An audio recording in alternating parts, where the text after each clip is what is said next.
Las gracias al profesor Ramón López. El profesor es doctor en Economía de la Universidad Británica de Columbia, en Canadá, y es profesor titular de Economía de la Facultad de Economía y Negocios de la Chile. Y ha desarrollado sus principales áreas son el rol del sector público en el desarrollo económico, crecimiento económico y sostenibilidad ambiental, y políticas comerciales y desarrollo económico. Nosotros le hemos pedido, profesor también del magíster en economía de la universidad, y lo que nosotros le hemos pedido es que él nos pueda dar una opinión acerca de las posibles salidas de la crisis, de la crisis sanitaria, que tiene efectos, va a tener efectos sociales y económicos muy importantes. Estamos hablando de probablemente la crisis económica más profunda desde los últimos 90 años, y en Chile comparable quizás con la del 82, aun cuando la del 29, extrañamente, Chile fueron los países o el país más golpeado también. Claro. Entonces, lo que nosotros le hemos pedido es que nos pueda dar una opinión, nos pueda orientar hacia dónde o cuáles son las perspectivas de salida de esta crisis, en términos de, primero, evaluar lo que está haciendo el gobierno; segundo, plantear soluciones alternativas; y tercero, en un marco más general de crecimiento guiado por salario versus crecimiento guiado por ganancias, ¿ah? Que nosotros creemos en la Fundación, con Francisco, que es probablemente el debate que debiera venir desde el mundo de los trabajadores. Yo les voy a pedir a todos que por favor apaguen su audio, pues siempre tenemos algunas interrupciones, tenemos algún compañero en la casa que es menos silencioso que nosotros, y así podamos escuchar al profesor. Luego de la presentación vamos a abrir la posibilidad de preguntas y opiniones, y nosotros vamos a finalmente, cuando tengamos todos estos insumos, porque esta va a ser la primera charla de 4 hasta el momento, cuando tengamos todos esos insumos los vamos a subsumir en un informe, en el segundo informe anual de la Comisión de Políticas Públicas de la CUT. Entonces ahí también esto va a quedar también después en algún momento registrado para que ustedes lo puedan estudiar con más profundidad. Entonces eso, yo les voy a pedir al profesor que pudiéramos comenzar y que todos pudiéramos apagar los micrófonos para que esto ocurra de la mejor manera. Gracias, profesor. Perfecto, gracias. Mire, primero que nada les voy a pasar un pequeño aviso sobre la salida. Tengo un artículo que se publicó en CIPER Académico hace una semana, hace un poco más de una semana, fue el día 11. Está disponible, fácil tener acceso a él. No me voy a referir en detalle aquí a muchas de las cuestiones que planteo en ese artículo, es bastante largo, ¿no? Pero por favor, si tienen tiempo algún día, les sobra unos minutos, échenle una mirada, porque eso da una idea mucho más precisa de lo que con respecto a lo que voy a decir ahora, sobre las medidas absolutamente necesarias, a mi modo de entender, ¿no es cierto?, en este momento, ahora, y ahí hablo de cambios estructurales, ¿eh?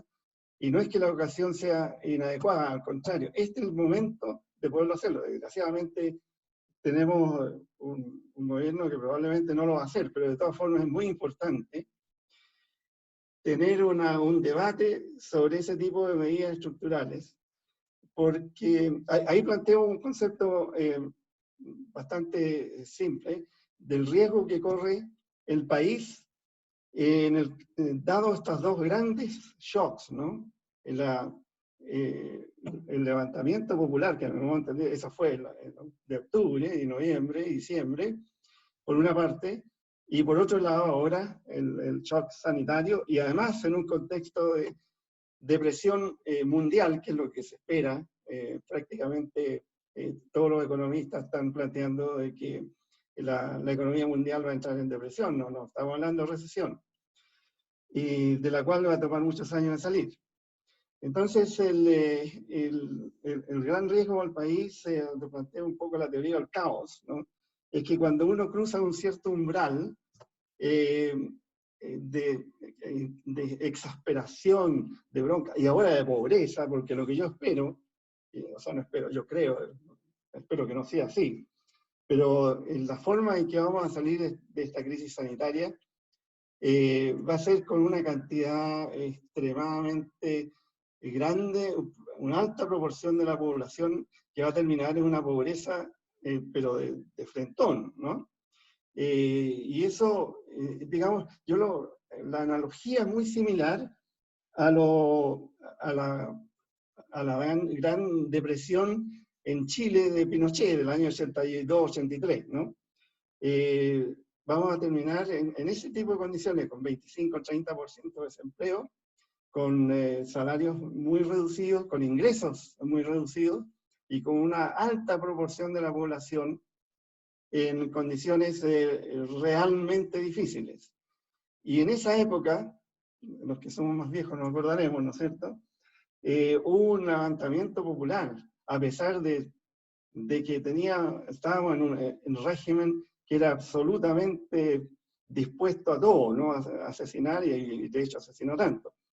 Y sin embargo, hubo un levantamiento popular, hubo un levantamiento importante, con unos riesgos gigantes que corrió mucha gente ahí, y que a la postre, yo creo que termina en la posibilidad del restablecimiento de la democracia. Yo pienso que el restablecimiento de la democracia había demorado mucho más si no hubiese sido por esa crisis y por el levantamiento generalizado que ocurrió. Eso, digamos, es el punto. Lo que en la situación en que estamos ahora es que estamos muy cerca de un umbral del caos, y de un caos significativo, de un caos prácticamente que puede llegar a cualquier parte. Ese es el problema de esto, ¿no? Cuando entramos a sistemas caóticos, son sistemas muy peculiares, sociales, ¿no? Que te pueden llevar a equilibrios, algunos de ellos muy terribles, ¿ya? Entonces, lo que planteo en ese artículo miren, esta es tal vez la última oportunidad para poder prevenir una situación como esa. Una situación que nadie la quiere, ¿ya? Y es la última oportunidad para lograr prevenir eso, y para prevenir eso tenemos que dar un cambio drástico y fundamental. Con medidas estructurales serias y con un programa, no necesariamente tomar todas las medidas ahora, pero con un programa de cambios estructurales que realmente tenga la credibilidad para comunicar, ¿no es cierto?, la posibilidad de que realmente las autoridades políticas, económicas, en general la sociedad, ¿no?, pueden causarse a un cambio de un modelo absolutamente desastroso como el que estamos teniendo ahora, obsoleto y desastroso. Pero en fin, esa es una pequeña introducción. Les recomiendo por favor que lo lean. Creo que los planteamientos están muy claros y las políticas que propongo están muy claras. Ahora me voy a referir a cosas un poco más específicas que lo que está planteado ahí, que es una visión mucho más macroeconómica. ¿Ok? Ok. Voy a empezar con las medidas económicas del actual gobierno. Y no quiero ser exhaustivo en esto, no puedo serlo, pero voy a referirme a algunas de ellas, a las que aparentemente son las más importantes, ¿eh? Y voy a mostrar lo equivocadas que están en cuanto a su dimensión y su composición, a la estructura de ella. Y cómo un cambio del nivel y composición de estas medidas son absolutamente necesarias en el momento actual, ¿no?, en el momento de crisis que tenemos. Me voy a referir solamente a tres medidas fundamentales del gobierno. Uno son los subsidios directos a trabajadores informales fundamentalmente, que realmente hasta aquí lo que se conoce son totalmente insuficientes, ¿eh? Se habló primero de 50.000 pesos, ahora se está hablando de un subsidio familiar, que es bastante inferior al salario mínimo en todo caso, y son medidas de 3, 4 meses, nadie sabe cuánto van a durar, son medidas además que decrecen, y eso se refleja en las cifras programadas por el gobierno, donde estos subsidios, los subsidios sociales, subsidios a trabajadores, son una parte menor de todo el paquete. Estamos hablando de tal vez 3.000 millones de dólares, ¿no? Que es una parte relativamente menor, como digo, de toda la historia, ¿ya? Absolutamente insuficiente para proteger, para dar un mínimo de protección a los sectores que van a sufrir más con esto. Enseguida también se facilita la segunda tipo de medida, ¿no es cierto?, para los trabajadores formales, donde se facilita el acceso al fondo de cesantía. Es decir, se le da facilidades para que los trabajadores recurran a sus propios recursos, porque son fondos de los trabajadores que se van a utilizar en esto. De nuevo, son fondos muy limitados, dadas las necesidades. Y en segundo lugar, ese tipo de ingresos son absolutamente temporales. Parten como un 70% y terminan algo así como el 30% del ingreso salarial. Lo que es tremendamente preocupante, ¿no? Y la otra preocupación es con las pymes, y las pymes las voy a poner entre comillas, porque cuando hablan de pymes están hablando de empresas que venden hasta 1 millón de UF, ¿no es cierto?, anuales. O sea, estamos hablando de 35 millones de dólares anuales.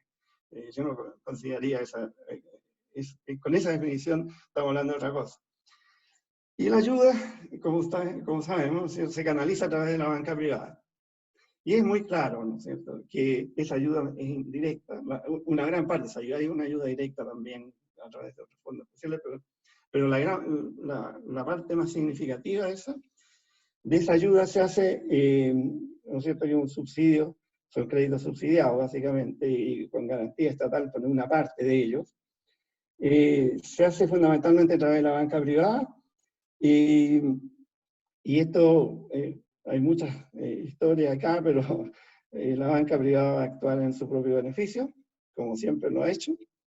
Y lo más probable, tal como dijo Fantuzzi ayer, por ahí, creo que en el mostrador, lo más probable es que la banca privada va a dirigir estos fondos, primero a empresas que tienen experiencia financiera, que tienen préstamos ya con ellos, con cada uno de ellos, no solamente en general que estén bancarizadas, sino que si el Banco de Chile va a preferir a la gente que tiene, a los cuales ellos le han prestado plata, ¿ya?, de este tipo de empresas. Y va a preferir a aquellas, ¿no es cierto?, en la asignación de esto, porque tienen chip libre para asignarlo, a esas empresas que ellos tengan miedo de que podrían a lo mejor ser incapaces de pagar sus créditos. O sea, van a usar estos subsidios públicos para su propio beneficio, que es para asegurarse de que ellos no pierdan plata. Eso es más o menos claro. Y además, por supuesto, van a extremar esto, se van a preocupar no de las pymes verdaderas, sino que van a darle prioridad a empresas que tienen más respaldo, que son empresas medianas más que realmente pymes. Las pymes verdaderas tienen algo de apoyo, hay un programa para ellas, se supone, no está claro cómo van a llegar a ellas, cuánto, siempre es mucho más difícil. Estoy refiriendo a las pymes, a las mini empresas, a las pequeñas empresas, que son las que realmente nos deberían preocupar, que son la gran mayoría. Entonces, como les digo, esto es como una motivación de lo que viene ahora, ¿no? Estamos hablando de un programa de salida que no es tal, es un programa equivocado, es un programa insuficiente, ¿ya? Cuando uno ve la experiencia de otros países, en lo que están haciendo, se da cuenta de que el monto de recursos de los cuales se está hablando en Chile, ¿ya?, porque acuérdense, esos 24.000 millones no son transferencias, son meramente, son garantías, ¿no es cierto?, y hay una parte que es el subsidio, que es el costo del crédito. Y así como eso, hay muchas otras programas que al final significan demorar pagos, reprogramar pagos, etc. No son para las pymes, sobre todo, ¿no? No son propiamente transferencias, ¿ya? Lo que uno pensaría, dadas las condiciones de Chile, un poco arriesgado el número en esto, pero lo voy a hacer. Me gusta tomar riesgo a veces. Se necesitaría algo más, algo así como 30.000 millones de dólares a un programa real de apoyo a los sectores medios y bajos, ya incluyendo las pymes, incluyendo trabajadores asalariados formales y trabajadores informales. Y eso es, o sea, estamos hablando del 15% del PIB. La pregunta, ¿no es cierto?, es ¿cómo se podría financiar un programa de esa envergadura?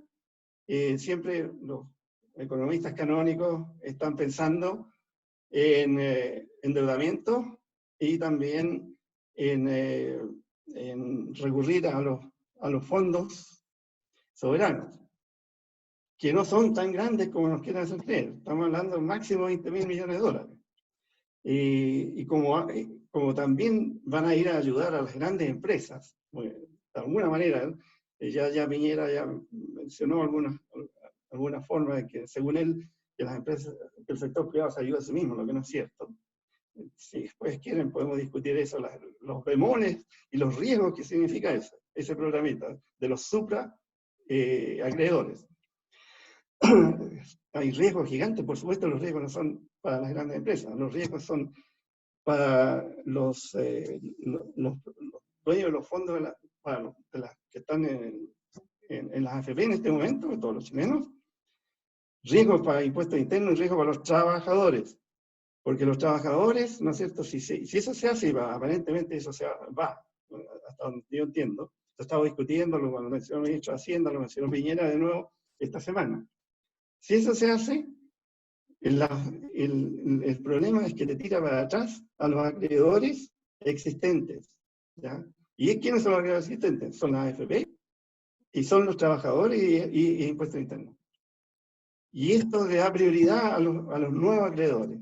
Entonces, si la cuestión no funciona, y lo más probable es que no vaya a funcionar en muchos casos, los que sufren en primer lugar son los trabajadores mismos, porque están en primera línea en este momento, estarían, ya, para recuperar sus sueldos y pagos.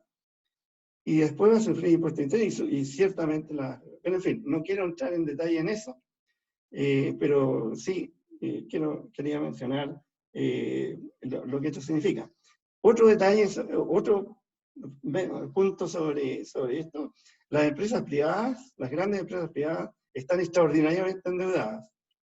Hay cifras que hablan de 110.000 millones de dólares y más, por lo menos hasta el año 2018. Probablemente ahora la deuda es mayor aún. Esto estoy hablando de las grandes empresas. 110.000 millones de dólares. Compárenlo ustedes con los fondos soberanos que tenemos acumulados, digamos 20.000 millones de dólares, y con la capacidad de endeudamiento del país, que podría ser otros 10.000 millones, tal vez 15.000 millones, con un costo bastante alto en términos del costo del crédito, del precio, del costo del crédito, etc. Entonces, ojo con eso. Si se hace, y da toda la impresión que se van a tirar con eso, es una cuestión muy osada, ¿ya?, que es típico de los especuladores, es típico de gente, ¿no es cierto?, del track record de gente como Piñera, ¿no?, y algunos asesores. Entonces, bien, pero déjeme ahora ser un poco más constructivo sobre la forma en que yo veo que debiéramos encarar esta crisis, ¿ya?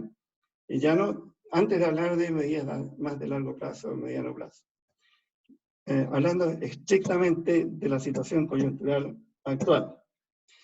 La primera cuestión, ¿no es cierto?, es que la preocupación sobre los subsidios sociales y otros subsidios directos a los trabajadores formales e informales tiene que ser muchísimo mayor que la que está demostrando este gobierno. sea, tenemos que dedicar una cantidad mucho mayor de fondos, ¿ya? Para poder, por lo menos, tener un mínimo de, mantener un mínimo de ingresos de los sectores medios y bajos. Y eso, hacerlo bien, digamos, para mantener el 70 o 80% de los ingresos actuales, ¿ya? Por los próximos 6 meses, que es lo mínimo que esto va a durar, que esta crisis probablemente va a durar, se necesita mucha plata. Esa sería la mayor parte de los 30.000 millones de dólares que yo tengo en mente, ¿no? Se necesita por lo menos 15.000 millones de dólares, ¿ya? O sea, se necesita ¿cuánto es? Un 7% del PIB, ¿ya? Por lo menos. O sea, reforzar esa parte es, yo creo, esencial, porque ahí es donde están las grandes mayorías y ahí están los que más van a sufrir con la crisis económica asociada con la crisis sanitaria. Y eso, digamos, es muy difícil realmente darle un énfasis suficiente para que la gente entienda que son verdaderas dádivas que el gobierno está ofreciendo, ¿ya?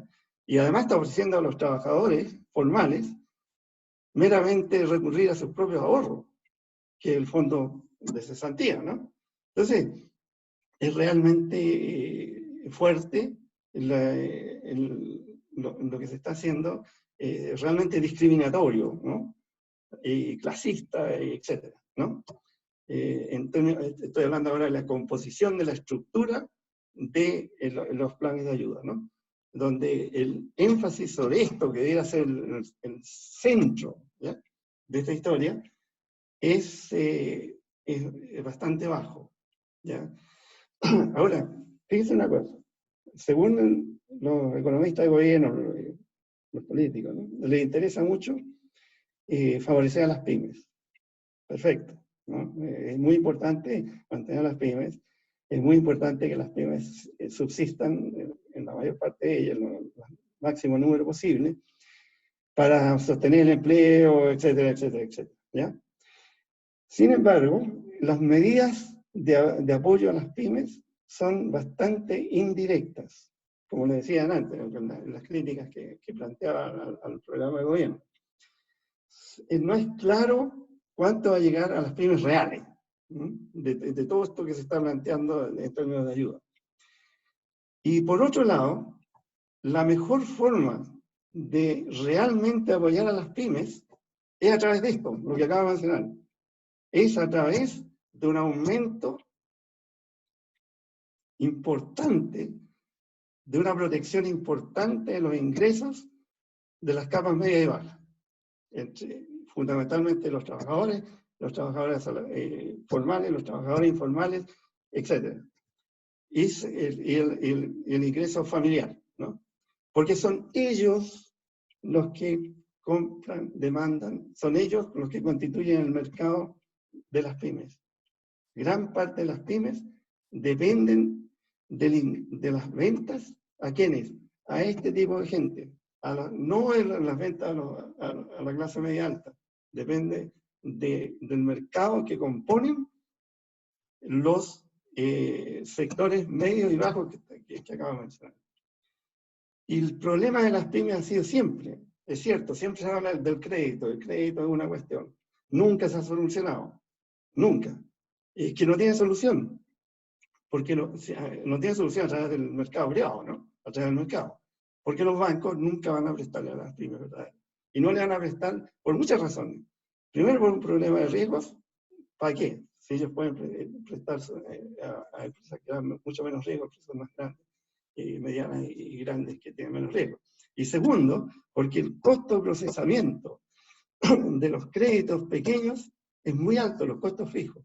Pueden ser tan altos como un costo, cuando tú quieres prestarle 2.000 UF, ese costo de procesamiento puede ser tan grande como 100.000 UF. Entonces los bancos no tienen ningún incentivo y los políticos pueden seguirse llenando la boca con las pymes. Y no solo los políticos, los grandes empresarios también. Por otros 30 años o 50 años como lo han hecho en el pasado. Pero ese problema no va a ser nunca resuelto. Las pymes siempre van a tener problemas de financiamiento, a no ser que se use un mecanismo público directo, como el Banco Estado, obviamente, ¿no? Que el mecanismo está, pero lo que no está es la decisión de hacerlo. Entonces, sí, pero el otro gran problema, la otra gran restricción que tienen las pymes, y que yo, a mi modo de entender es más grande que la restricción propiamente crediticia, es el mercado. Incluso el almacén de la esquina. Tú conversas, yo he conversado con gente, ellos te dicen, yo podría, si pudiera vender más, yo vendería más, y ganaría un poco más. ¿Ya? ¿Por qué? Porque esos sectores, ¿no es cierto?, dependen de los ingresos de las capas medias y bajas. Y en una economía tan concentrada como esta, tan desigual como esta, por definición, esas capas medias y bajas, que son las que dictan el mercado para las pymes y en general para los sectores no transables, ¿no?, de la economía, que es más o menos un 70% de la economía, esas están rezagadas, por definición, por todas las políticas que se han dado a través de tantos años, ¿no es cierto? Ha hecho que exista un desincentivo a estos grupos. O sea, está todo dirigido a favorecer a las élites y al 1%. Las políticas públicas, por lo general, están dirigidas a favorecerlos a ellos, no a los sectores más numerosos de clase media, media baja. Entonces, y eso ha hecho al final a través de la política tributaria, a través de subsidios directos, a través de, bueno, en fin, a través del gasto público, a través de la insuficiencia del gasto, de la inversión pública, en educación pública, 85% de la gente depende del Estado, de salud, de nuevo 85% de la gente depende de la salud, que todo eso es insuficiente. ¿Ya? La otra gran insuficiencia, por supuesto, es la vivienda social, y que ahora vemos, le están pidiendo cuarentena a gente, a una gran cantidad de gente que vive en una vivienda de 40 o 50 metros donde hay 12, 15 personas, muchas veces, o 10, 12, 15 personas. ¿Qué cuarentena pueden hacer ellos, no? Y eso viene atrás, viene a la falta de protección social, viene la subinversión en bienes públicos y bienes sociales. Y esa es una política que han utilizado todos los gobiernos, le han dado énfasis a la inversión en fierros, en maquinaria, en equipo, y han subinvertido, y solamente los gobiernos lo pueden hacer, en inversión social e inversión en bienes y otros bienes públicos. Subinvertido en capital humano, en otras palabras, que es un complemento absolutamente necesario para todo el resto de la inversión. Lo que ha hecho es que este país, al final, ha crecido, creció fuerte por un tiempo, y mucho menos últimamente, en base a meramente la inversión, que es una tasa bastante razonable, 25% del PIB ha sido, a la inversión en esto, lo que economistas llaman inversión. Cuando ellos hablan de inversión, siempre están hablando de inversión en fierro. ¿Ya? Se olvidan de las otras grandes inversiones, que es en capital humano, que es en capital social, que ahora estamos viendo los costos que tiene la subinversión en capital social, en protección social, y el capital natural también, que también lo estamos viendo, como a través de los años lo que se ha hecho ha sido comernos la casa, en gran parte. Ya es como si yo contara mi ingreso, la venta, si me pongo a vender ladrillos en mi casa o los muebles en mi casa, y lo contara como el ingreso, eso es lo que hacen las cuentas nacionales, lo que hicieron en los 90. Entonces hay un deterioro, ¿no es cierto?, del capital social, del capital humano, del capital natural, ¿ya? Y más encima, tenemos una oligarquía, una burguesía de alto nivel que no quiere tomar riesgos, no invierte, por ejemplo, en tecnologías. Chile tiene una tasa ridículamente baja en inversión en tecnologías, 0,4% del PIB. Nada, comparado a otros países que invierten 3, 4, 5%, países de desarrollo intermedio, no estoy hablando de los más ricos. Entonces, no se invierte en tecnología, no se invierte en el capital humano, en la gente, ¿ya? Y después no nos vamos a sorprender de que la productividad total de factores, ¿no es cierto?, ha venido cayendo casi sistemáticamente en los últimos 10 años, que es el motor fundamental del crecimiento económico, ¿ya? Y eso pues sencillamente porque no se ha invertido. Y si no lo quiere invertir el sector privado, lo tendría que tomar el sector público, de alguna forma, ¿no? Pero en fin, hay un sesgo sistemático, ¿ya?, a favor de dos cosas, dos tipos de sesgos. Uno, a favor del capital físico y financiero, ¿no?, y en contra de todos estos otros activos que acabo de mencionar. Pero también hay un sesgo hacia la inversión en estos, en áreas, ¿no es cierto?, donde la élite tiene sus intereses. ¿Qué son los tradicionales? Minería, forestal, celulosa, salmón, etcétera, ¿no? Que son todas, en gran parte son recursos naturales, más unos pocos más el retail y el sector financiero. Entonces, ¿por qué? Porque el aparato del Estado está dirigido a ellos, ¿no? Y está dirigido a protegerlos a ellos con cero royalties, por ejemplo, o casi cero, en fin, con tasas de impuestos bajísimas, mirando para el ladito cuando se elude y se elude impuestos, ¿no es cierto?, o la evasión tributaria. Entonces, mirando para el ladito cuando tenemos un sector, una gran parte de la economía, donde hay 2 o 3 empresas que controlan el mercado. O sea, lo que tenemos son lo que los economistas llamamos oligopolio y monopolio, que sabemos que es ineficiente, sabemos que no se debiera, que se debiera tratar de controlar, pero no se controlan. Y hemos permitido, ¿no es cierto?, grandes rentas económicas que se absorben, que se ganan en esos sectores. Grandes rentas económicas. ¿Y de dónde vienen esas rentas? Viene de los consumidores, que estamos pagando 6 o 7 veces más por los medicamentos, o etcétera, ¿no?, por los pollos, o lo que sea. Viene de los propios trabajadores, porque eso se sabe en teoría económica, se entiende, todos los economistas lo aprenden en el primer año, que el monopolio o los oligopolios, cuando no hay competencia, explotan a los trabajadores, les pagan menos que su productividad marginal. Y de las pymes, que son las pymes aquellas que están proveyendo servicios a estas grandes empresas, que son verdaderamente un sistema de satélite, que son muchas en pymes, muy pequeñas, pero estos tipos ejercen un poder de mercado sobre ellas, ¿no es cierto? Por eso les pagaban tarde, mal y nunca, todavía, y lo explotan también en términos de precio. Entonces ellos extraen riqueza de estos sectores, ¿ya? Extraen riqueza, no es que la generen, una parte la generan, no cabe duda, pero ellos se han apropiado de una gran parte de la riqueza, aparte de la riqueza de recursos naturales, que se lo hemos regalado. La cosa de la pesca fue lo más escandaloso, fue lo más abierto, pero esto ha sido sistemático, le hemos regalado el agua, le hemos regalado todos los recursos naturales ahí por ahí, que son recursos que pertenecen a todos los chilenos, se lo hemos regalado, ¿ya? Entonces, ellos, estoy hablando de 300 familias máximo, ¿no?, esos son los grandes grupos económicos, se han apropiado de un gran volumen de riqueza.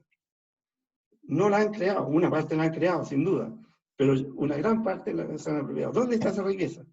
Primero están paraísos fiscales, están los aviones privados, están de sus empresas, ¿no?, en los helicópteros, están en las grandes mansiones distribuidas en distintos países, no solo en Chile, grandes extensiones de tierra. Ahí tienen la riqueza, ¿ya? Y esa es la riqueza que de alguna manera, en un momento de crisis como esta, debiera servir, una parte de ella por lo menos, para apoyar una salida de esta crisis. Y eso, digamos, lo quiero dejar hasta aquí. Después si hay preguntas puedo ahondar sobre ese tema. Entonces, como les digo, una política pro trabajadores, pro clase media, pro sectores bajos, pro social, en este momento es la mejor política, no solamente desde el punto de vista del bienestar de la gente que directamente se beneficiaría con ella, sino que desde el punto de vista de las pymes, las pequeñas y medianas empresas, que tienen, cuyos mercados dependen de estos ingresos.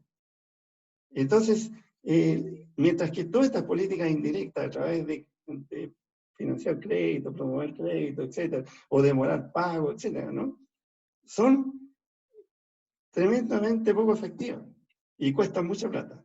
Y les dan una gran posibilidad, en este caso a la banca privada, de una fuente de utilidades adicionales, más decir, ¿no? Entonces, si realmente nos preocupan las pymes, ¿ya? Y realmente nos preocupan las grandes mayorías, que son las que van a sufrir a fondo, el énfasis de estos 30.000 millones de dólares, que creo que los van a gastar igual, ¿eh? Los van a gastar. A la larga van a gastarse 30.000 millones de dólares y quizás más. El gran énfasis de esos 30.000 millones de dólares está en estas áreas. Y no lo veo, no van a ese camino, van en el camino opuesto. Entonces, eso es lo que tendría alguien que entra en un diálogo, ¿ya? Y que con el gobierno, con los políticos, ¿no? Políticos que preocupados de los chicos, no preocupados de estos grandes temas. Es realmente frustrante, eso me frustra mucho, ¿no? Después de ese artículo que escribí, me llegaron un montón de comentarios, todos muy positivos, interesantes, que importantes, entre ellos de algunos ex políticos, ¿no? En el gobierno, ex ministros, qué sé yo. Y después los veo en televisión, donde se olvidan absolutamente los puntos que hablé, ¿no? O sea, estaba re bueno, pero dejémoslo ahí. Volvamos a lo mismo, a la misma cuestión de siempre, ¿no? Del detallito aquí, el detallito por allá. Entonces, hay que ver, esos son problemas.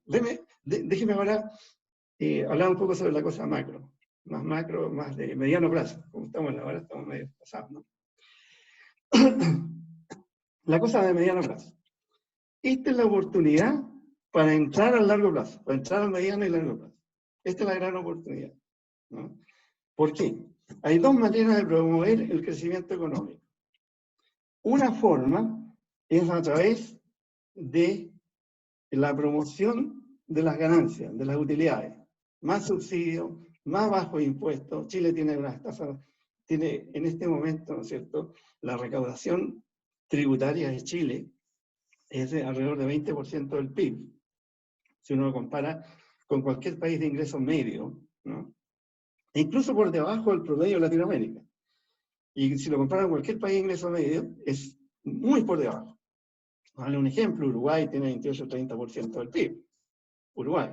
Portugal, 35% del PIB. Portugal un poco más, tiene un ingreso mayor que Chile, pero no es tanto más, ¿no? O sea, somos anómalos, ¿no?, en muchos aspectos. Y este es uno de ellos. O sea, tenemos un Estado, y aquí hay que distinguir entre los políticos y el Estado, ¿no? Yo creo que los políticos han sido terribles, en gran parte, casi prácticamente de todos los grupos, de todos los partidos. Pero el Estado ha sido, como institución, bastante eficiente en manejar los recursos públicos, con todas las imperfecciones que siempre existen. También hay, ¿no es cierto?, algún tipo de corrupciones, etcétera, ¿no? Estoy hablando del Estado, no de los políticos. Y de hecho, esa fue una de las razones por las cuales, a pesar de tremendamente bajos niveles de ingresos que tiene el Estado, recursos muy bajitos, en mayor parte en los últimos 30 años ha tenido 17-16% del PIB, que es bajísimo. Con esos recursos, ¿ya?, han hecho bastante, hicieron, por lo menos, en disminuir la pobreza extrema. Y en general es un Estado relativamente eficiente comparado con otros países. No estoy hablando en términos absolutos, obviamente. Entonces, no me vengas con la historia de que el Estado no puede manejar más recursos, ¿no? O sea, si uno compara, eso se estima que son alrededor de 300.000 millones de dólares, un PIB, que está en estos paraísos fiscales y todos estos recursos, toda esta riqueza de estas 300 familias. 300.000 millones de dólares, ¿no? Y el Estado recibe más o menos 60.000 millones al año, o sea, para tener una idea, ¿no? Y si uno compara la eficiencia con que se gastan esos recursos, ¿ya? La eficiencia con que tú gastas lo que tienes guardadito en las Bahamas o qué sé yo, ¿no? Que te genera para el país cero. La eficiencia de tener estos helicópteros y estos aviones y tener estas grandes extensiones de terreno, ¿ya? Y tener estas mansiones, etcétera, ¿no? Es bajísima. Y entonces cuando hablamos del Estado, decimos, no podemos aumentar los recursos públicos porque va a ser ineficiente. Fíjense ustedes, si estamos transfiriendo una pequeña parte, no estamos hablando de una expropiación de toda esa riqueza privada que existe, ¿no? Al Estado, ¿ya? Estamos hablando de recursos que tienen prácticamente, desde el punto de vista del país por lo menos, un cero tasa de retorno, a algo que puede tener un altísimo tasa de retorno, como es si el Estado invierte en bienes públicos, en todos los activos que mencioné antes, ¿no? Educación pública, salud, en fin. Entonces, y está probado que la rentabilidad, ya está hablando de economía pura, ni siquiera está hablando de la parte social, la rentabilidad económica de la inversión en capital humano, en educación y inversión en salud, es tremenda, ¿no? Es altísima. Y por eso hay que un aumento de la inversión en esas áreas más rezagadas, precisamente, pueden ser tremendamente rentables para el país. Y no estoy hablando de todo el beneficio directo que tiene sobre el bienestar de la población que recibe esos beneficios. Estoy hablando del efecto, estoy hablando con un economista de Chicago. Este es el efecto que tiene sobre el crecimiento económico. Y eso está probado, está cientos de estudios. Hablando aquí de salarios. El salario mínimo, que siempre ha sido absurdamente bajo en Chile comparado con el PIB per cápita, ¿no? Y que todos los años, ustedes se acuerdan, se discutía de si le vamos a dar 4.000 pesos más, 5.000 pesos más, porque el salario mínimo puede afectar el empleo, puede ser malo para las pymes, puede ser, etc. Bueno, está lleno de estudios que empezaron en los 90, no de ahora, ¿ya? En Estados Unidos y en Europa, donde todos, o casi todos, muestran de que no hay ningún efecto negativo sobre el empleo. Al contrario, en algunos estudios incluso dicen que hay un pequeño efecto positivo, el salario mínimo puede tener un efecto positivo sobre el empleo. Y estos son, bueno, incluso hay un economista que empezó este análisis, ¿no? Que ganó, posteriormente ganó el premio Nobel. O sea, no estamos hablando de economistas marxistas, ni una cosa, ¿no? Estamos hablando de economistas neoclásicos o ultranza. Y no estamos hablando de 1, 2, 3, 4 estudios, estamos hablando de decenas de estudios. Creo que 1 o 2 llegan a demostrar que sí tiene un efecto negativo sobre el empleo, puede tener. Entonces, ¿y qué es lo que hacen? Aquí mis colegas, ¿no? Los economistas, ignoran eso, lo ignoran la evidencia empírica de la profesión, ¿ya? Es terrible, ¿no? Entonces, ¿por qué? Porque están contaminados, ideológicamente, la gran mayoría de ellos, no todos, por supuesto, hay honrosas excepciones, están contaminados, ¿ya? Bueno, como les decía, volviendo, metiendo a salir un poco de la línea central que tenía, hay dos maneras de promover el crecimiento económico. Uno es a través de lo que ha hecho Chile por 30, 40 años, o por siempre, a través de una promoción mayor de las utilidades, de las rentas del capital. Resulta que esas utilidades son altísimas por comparación internacional, ¿no? de las medianas y grandes empresas, sobre todo las grandes empresas. No es raro, la AFP, sin ir más lejos, 27-28% promedio de rentabilidad sobre su capital por muchos años, ¿ya? La ISAP es algo parecido. Cobre, las empresas privadas del cobre, por 10 años, ¿ya? Llegaron a tener tasas de rentabilidad de 85% sobre el capital, 85% del año. ¿Y qué hicimos? Dejamos irse, tenemos un estudio con un estudiante de doctorado mío, ¿no? Chino Stula, un estudio donde demostramos que regalamos, sin necesidad, irse 120.000 millones de dólares en 10 años. Comparen eso con lo que hay ahora. Si con 120.000 millones de dólares haríamos mucho ahora. casi nos floreamos, ¿no? En la misma época del boom del petróleo, donde Noruega, ¿no es cierto?, grabó hasta con 95% las exportaciones de petróleo, y tiene ahora fondos soberanos por 950.000 millones de dólares, contra 20.000 que tenemos nosotros. O sea, eso es más o menos, ¿no?, lo que estamos hablando. Los noruegos se florean ahora con esta crisis. Tienen recursos para el mundo, para subsidiar y para, ¿no? ¿Y por qué? Pues gracias a la falta de visión, a la falta de coraje de nuestros políticos y de muchos economistas que siempre han estado en contra de los royalties. Entonces, esa es solamente una muestra, ¿no? Hemos optado por una política pública que enfatiza la rentabilidad del capital, pensando que, ¿cuál es la lógica de eso? Si nosotros no grabamos al capital o le damos buenas condiciones, les permitimos que eludan, que evadan impuestos, etcétera, como lo hacemos, ellos van a tener una rentabilidad mayor y van a invertir más. Y si invierten más, el chorreo, vamos a crecer más rápido y los trabajadores se van a beneficiar. Lo que hemos visto en Chile, esta es la misma política que inició Reagan, ¿no?, y que sigue hasta ahora Trump en Estados Unidos. Ha sido un fracaso absoluto, el chorreo no existe, ¿ya? Y la rentabilidad, una vez que llega a rentabilidad de estas magnitudes, un aumento más, un punto más, un punto menos, no hace ninguna diferencia. Y yo me acuerdo durante la campaña del 2017, me reuní con las cámaras binacionales varias veces. Y lo que nos decían los inversionistas extranjeros, miren, sí, a nosotros no nos importa tanto esto, un puntito más, un puntito menos, o 2 puntos o 3 puntos de impuestos. Lo que nos interesa es la estabilidad institucional del país, lo que nos interesa es la paz social del país, y lo que nos interesa son las garantías de que no vamos a ser expropiados, etc. Y fíjense ustedes lo que ocurre.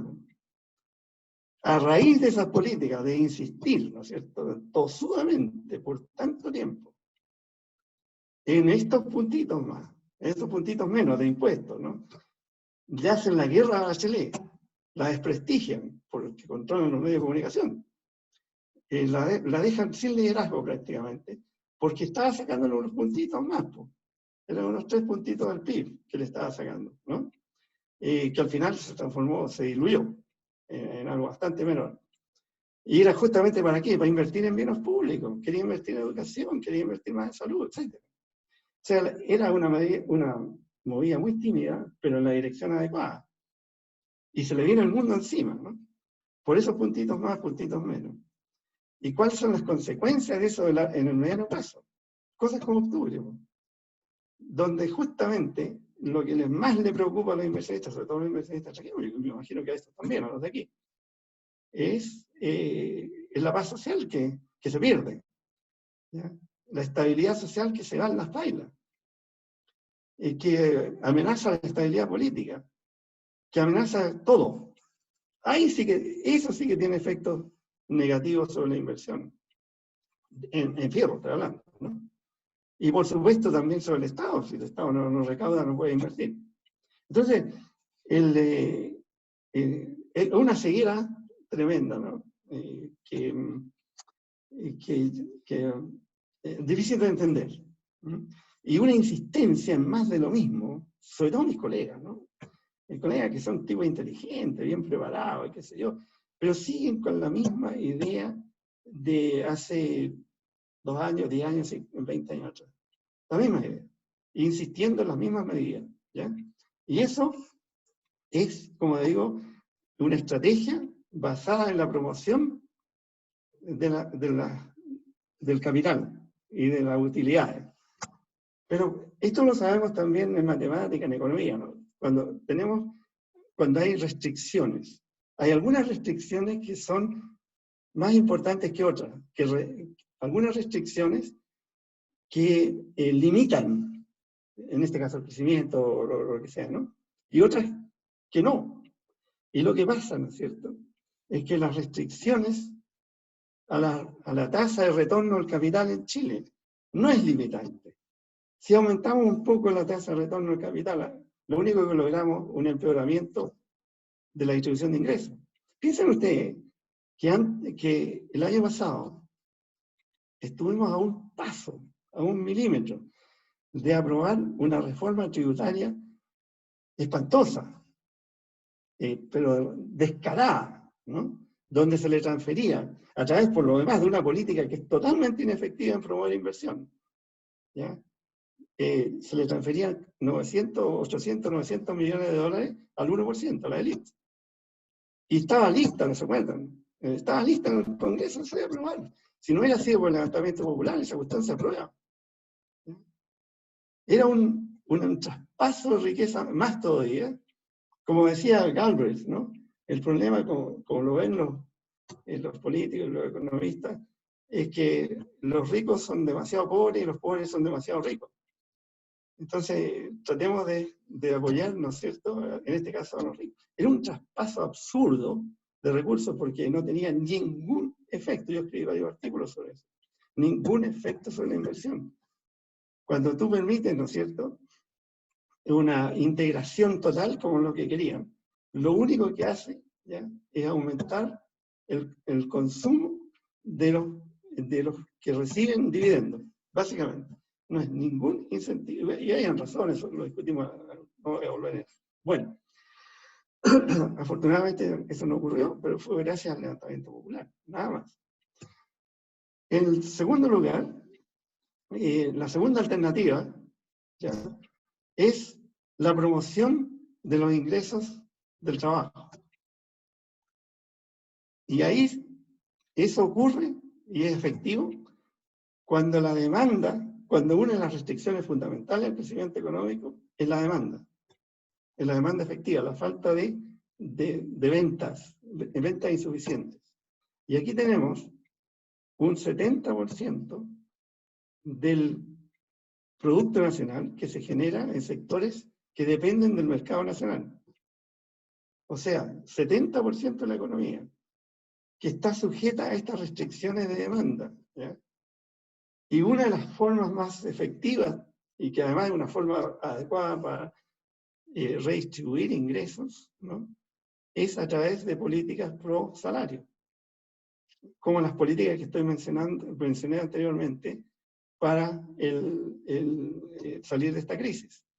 La transferencia masiva de recursos, ¿no es cierto?, a estos sectores medios y pobres, que son los que van a generar la demanda que necesita este sector, este 70% de la economía, que lo tiene en una camisa de fuerza.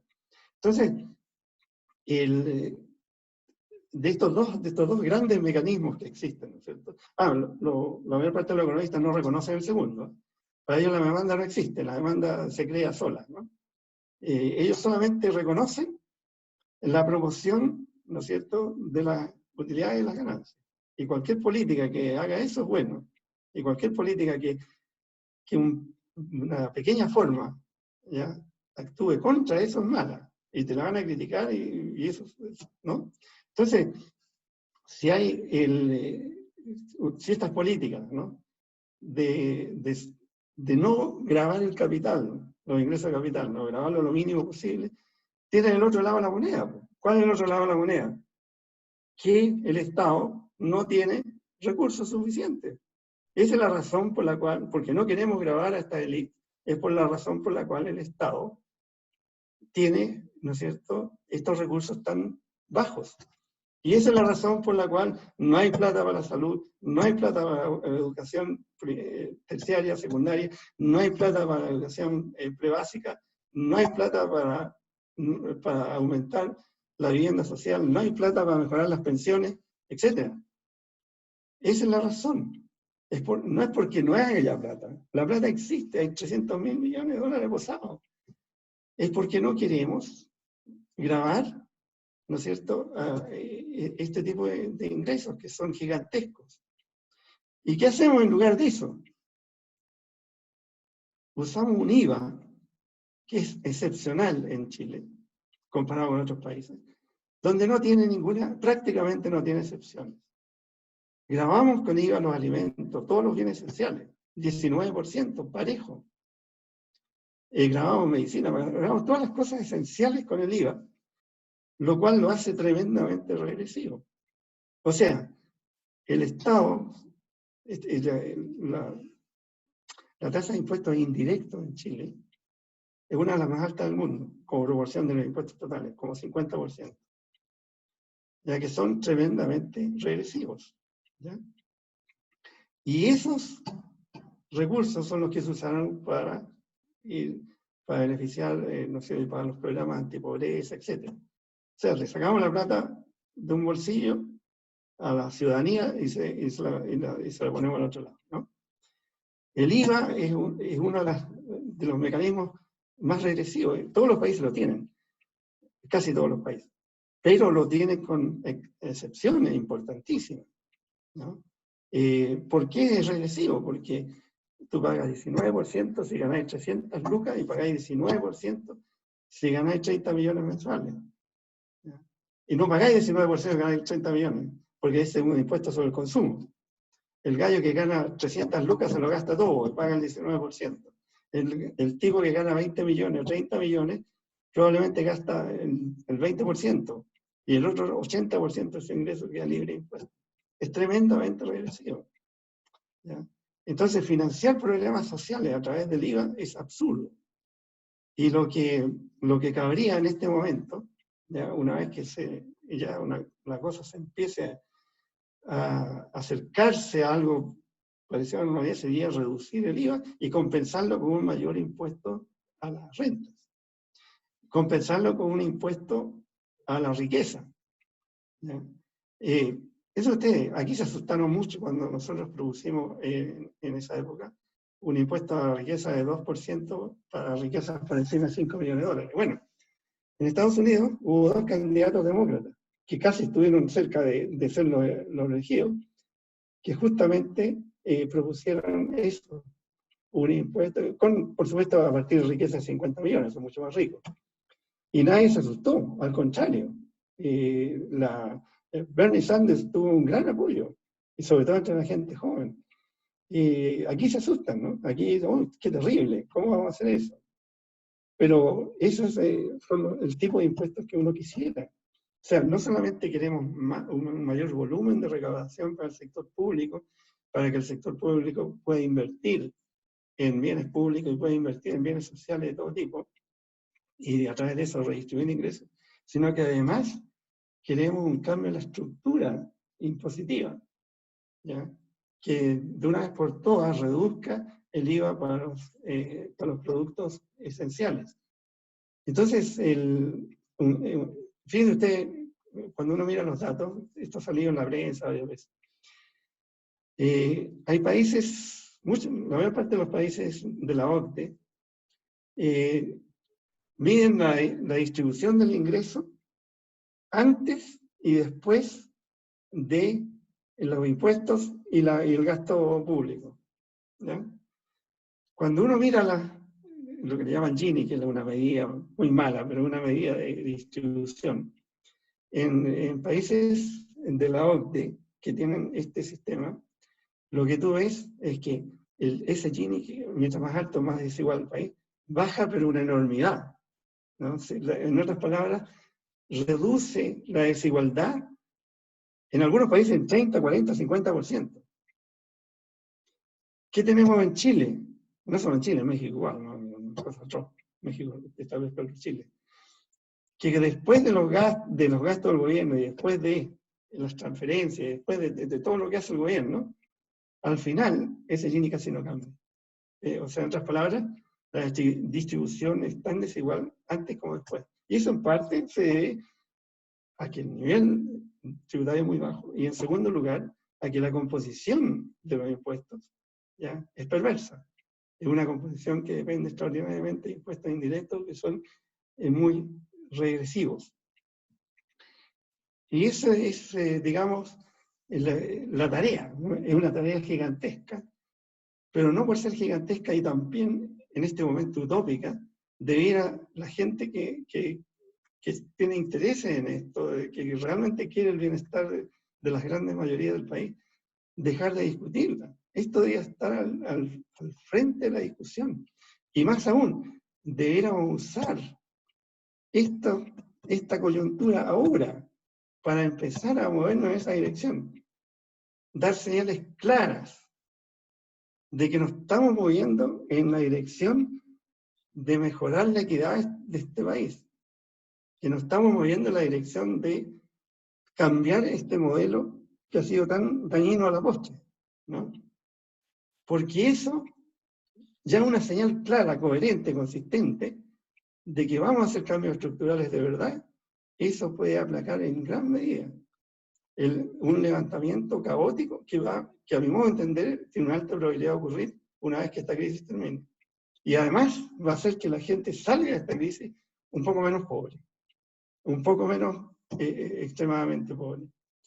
Eso es al final, digamos, lo que un gobierno racional de derecha haría. Porque estos tipos, los grandes empresarios, las élites,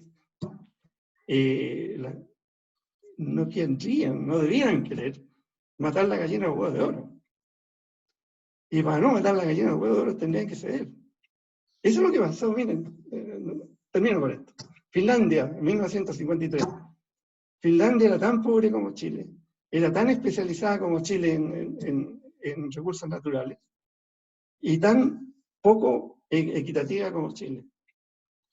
¿Y qué se hace ahí? Se llega a un pacto social, donde entre empresarios, trabajadores y el gobierno, donde los empresarios ceden, reconocen esta verdad tan obvia, y aceptan, ¿no es cierto?, cambios significativos en los tributos, aumento de impuestos significativo, mucho más control, mucho más regulación, aumentos de salario y mayor organización sindical.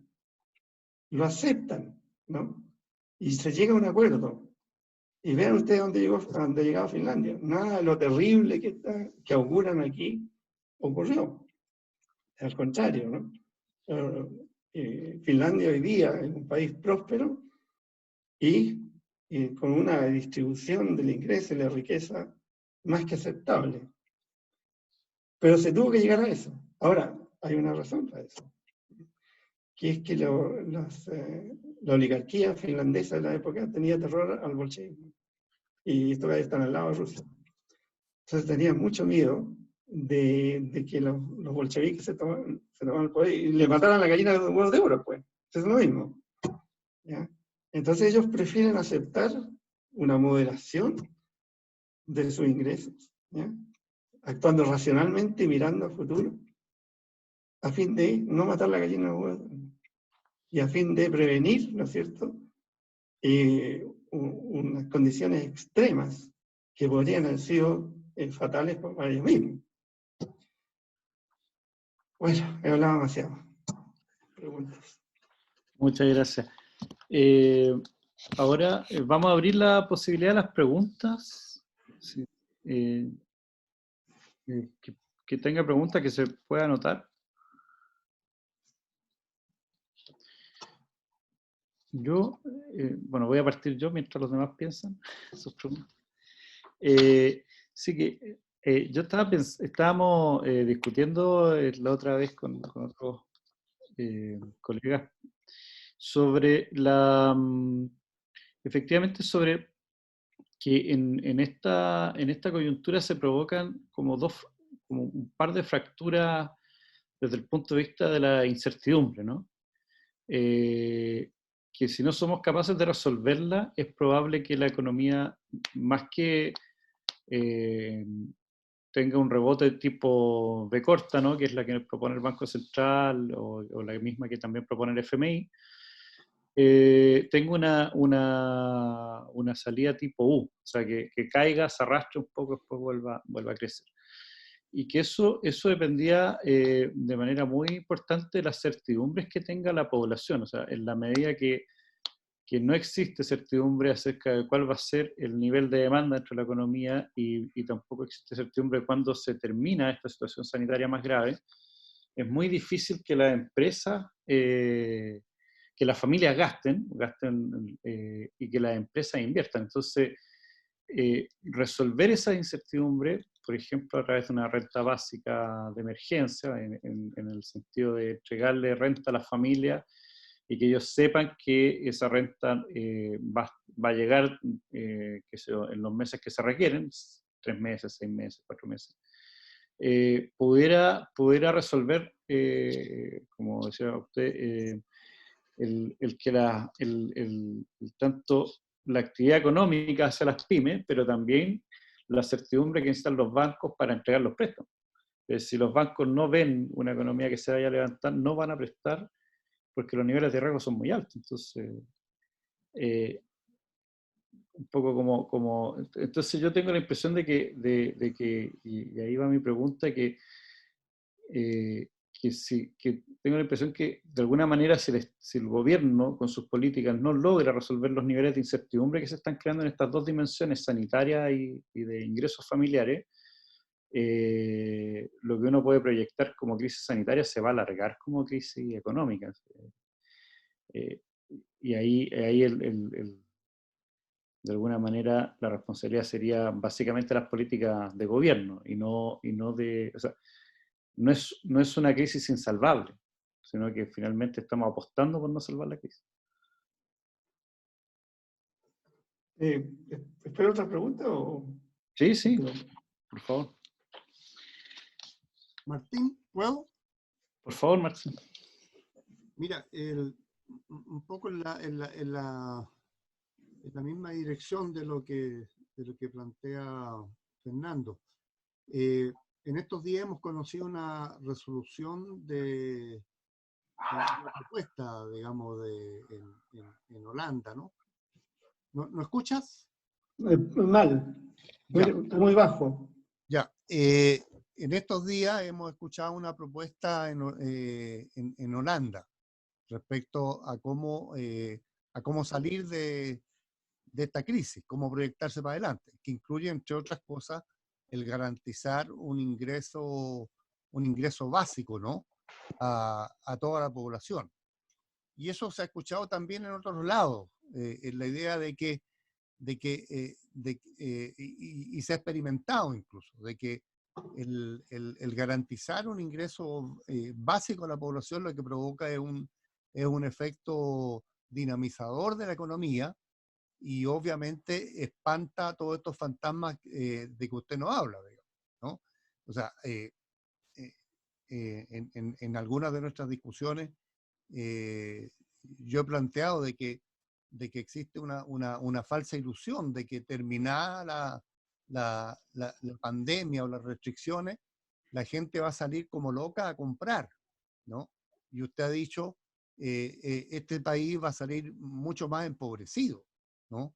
De lo que estaba, ¿no? Y toda la gente que hoy, aunque reciba esos subsidios, son subsidios que no alcanzan. O sea, imagínense un subsidio de 150.000 pesos por familia, 200.000 pesos. Es que no van a pasar de ahí y no van a llegar a todas las familias, porque entre otras cosas, el registro social de hogares no abarca a toda la familia y por eso son las colas que se arman en estos días en el Chile Atiende para que la gente trata de inscribirse para ver si le va a tocar o no. Entonces es una cosa caótica, ¿no? Y claro, y el gobierno lo que está pensando es en que la economía empiece a andar lo antes posible, ¿no?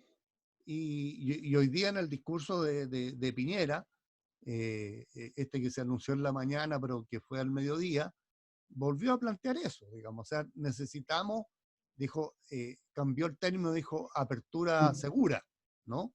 Pero en el fondo dijo, tienen que volver los empleados públicos a trabajar, tienen que volver el sector económico a trabajar, tienen que volver los estudiantes a las escuelas y tenemos que este país funcione.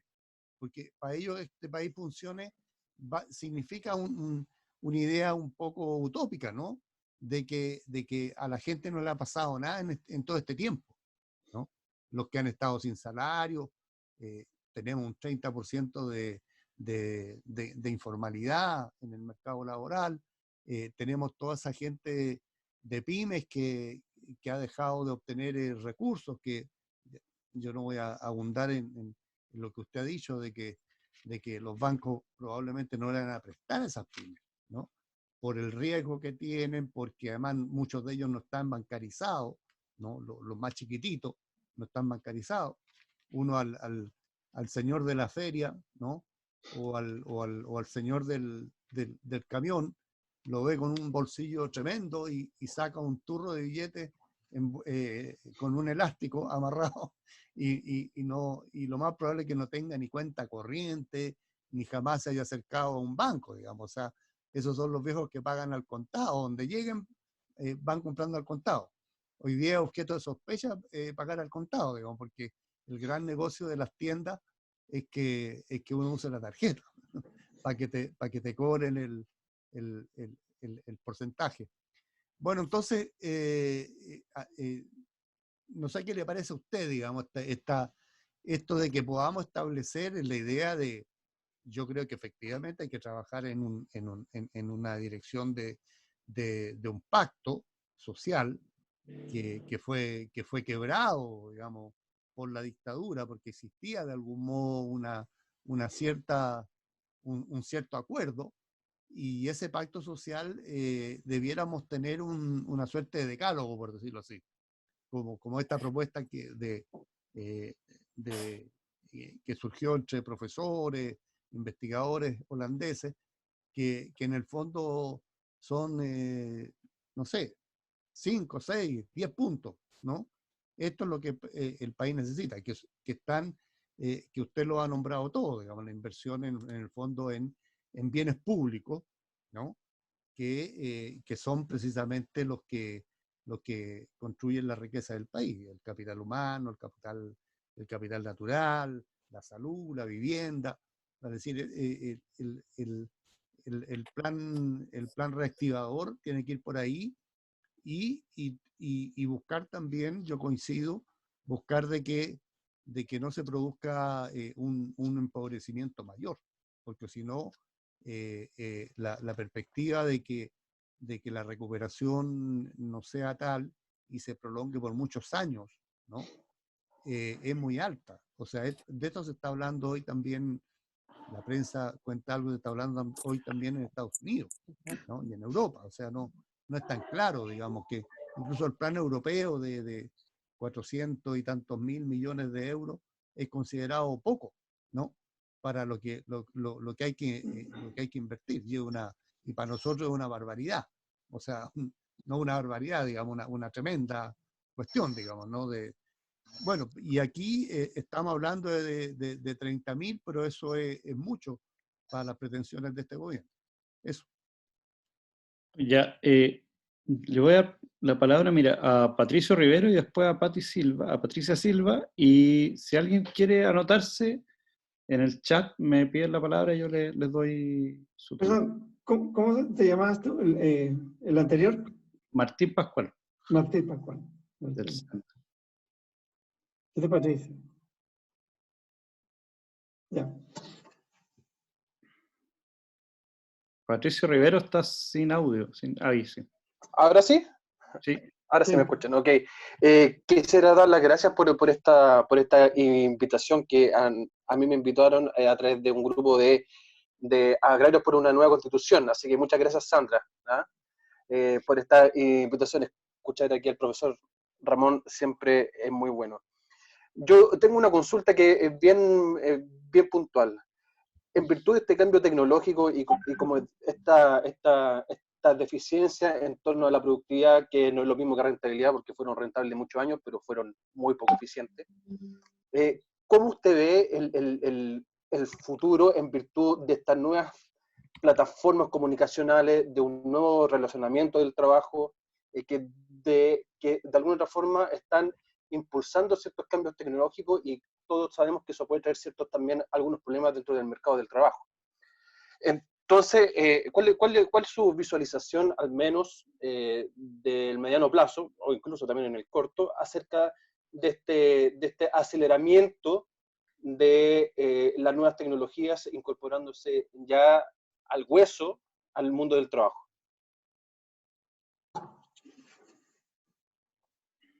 Sí. Tiene la palabra para hacer una pregunta Patricia Silva,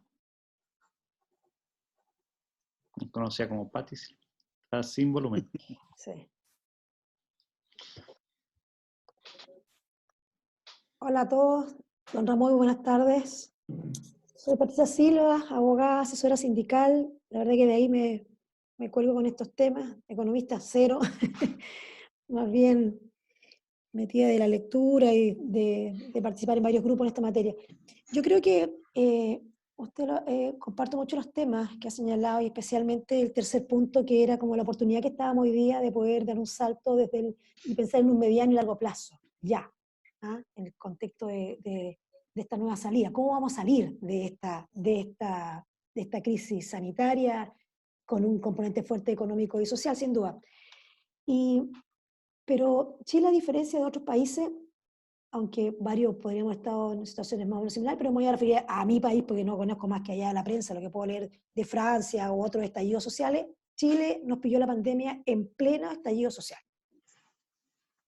Y un estallido social que tuvo como fundamento sustantivo precisamente el abuso, la desigualdad, la franca, ¿no es cierto?, exclusión de sectores muy relevantes de la sociedad. Y por tanto, nuestro aterrizaje o la salida de lo que muchos países están hablando hoy día, incluso nosotros mismos, la mayoría de lo que se ha planteado aquí, tiene que ver con cómo apoyamos, ¿verdad?, a estas pymes, a la clase media, a los trabajadores, pero estamos pensando como si hubiéramos estado en una situación más equilibrada o socialmente antes del estallido social del 18 de octubre. Y por tanto, en ese contexto, ¿no es cierto?, creo que a nosotros creo que es imposible. Tenemos un aterrizaje suave, por decirlo de alguna manera, o algo más suave, si es que no se considera la agenda social que se puso a la palestra, ¿no es cierto?, en el periodo del 18 de octubre en adelante. O sea, esto si no vamos a tener mucho apoyo, entregar buenas medidas, buenas, malas, en fin, habrá que evaluar, ¿verdad?, a las pymes, a los trabajadores y todo, pero si eso de alguna manera no se va trabajando en conjunto con este nuevo modelamiento de este Chile, que no dio más, y como una olla a presión reventó, yo creo que es ingenuo pensar de que vamos a tener una salida como como ya estamos por aquí, por allá, y ya, o sea, los 6 meses, sí puede ser que respecto al corona, esterilidad sanitaria, pero lo que viene es volver a hacerse cargo en lo que estábamos. Y no estábamos no ha pasado, por el contrario, lo que pasó fue que perdimos 6 meses entre el 18 de octubre y el 18 de marzo, fecha del famoso decreto de estado de catástrofe, que no se avanzó en nada en materia de protección social, en ninguno de los temas relevantes, en nada. Usted mismo lo señalaba, ya se nos había olvidado. O sea, si no es por este estallido, hubiéramos tenido hoy día con una reforma tributaria que nos tendría hasta el carajo. Hasta el carajo.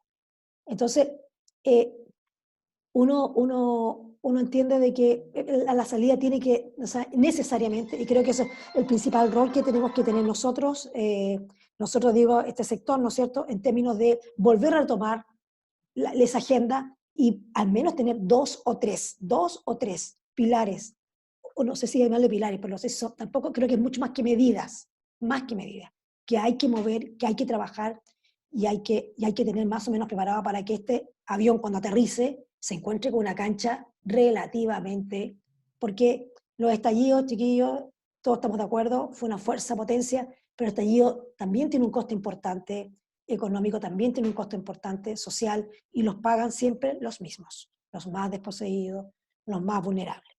Entonces, quisiera un poco conversar un poco, o sea, que usted nos pudiera compartir sus impresiones respecto de este tema que me parece muy relevante. Y perdón, 2 segundos.